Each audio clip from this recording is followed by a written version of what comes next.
Hello everyone. आपण बऱ्याच वेळा पाहतो पेशंट एक टाचदुखीच्या कंप्लेंट घेऊन बरेच जण असतात. बऱ्याच जणांच्या बाबतीत असं घडते की सकाळी झोपेतून उठलं किंवा बऱ्याच वेळ एका ठिकाणी उभे राहिलेले तुम्ही आणि फर्स्ट मुवमेंट करायला लागले की टाच दुखायला लागते. तर बेसिकली टाच दुखण्याच्या बाबतीत 2-3 रिझन्स आहेत. एक तर टाचेच्या स्नायूंना सूज असते, त्यामुळे त्याला प्लांटार फेशियाटिस म्हणतो आपण. तर त्यामुळे तुमची टाच दुखू शकते. सेकंड कंडिशन, कधी कधी युरिक ॲसिड लेवल हाय झालेली असते, त्याच्यामुळे पण तुमची टाच दुखू शकते. आणि एक तिसरी कंडिशन असते, बऱ्याच वेळा सांगितलं जातं की टाचेचं हाड वाढलेलं आहे. तर टाचेचं हाड वाढलेलं असेल तर तिथे कॅल्कॅनियल स्पोर म्हणतो आपण त्याला, की त्या ठिकाणी असा स्पाईक दिसतो तिथे.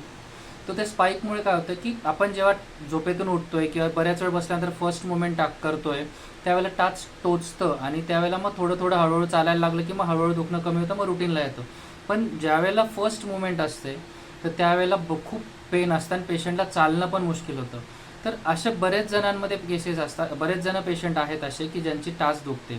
तर युरिक ॲसिड लेवलचा इश्यू असेल तर त्याप्रमाणे आपण मेडिसिन देऊन युरिक ॲसिड लेवल नॉर्मलाइज केली तर टाच दुखणं थांबतं. प्लांटार फेशियाटिस असेल, तिथल्या मसलला स्वेलिंग असेल तरी पण मेडिसिनने आपण मेडिसिन देऊन आपण तिथली सूज वगैरे कमी केली की ते पण कमी होऊ शकतं.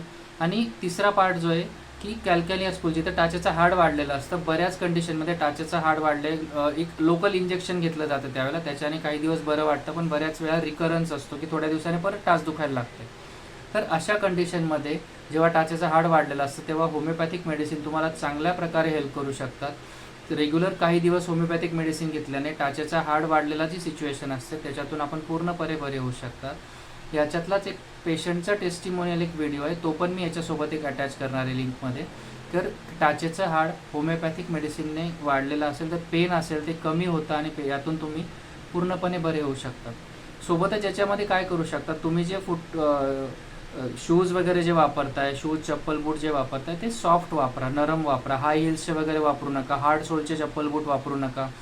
घरात पण साधी नरम स्लीपर वापरा, नरम कुशनचे चप्पल बूट्स वापरा. याच्याने काय होईल, तिथे दाब कमी पडेल आणि स्वेलिंग कमी राहील.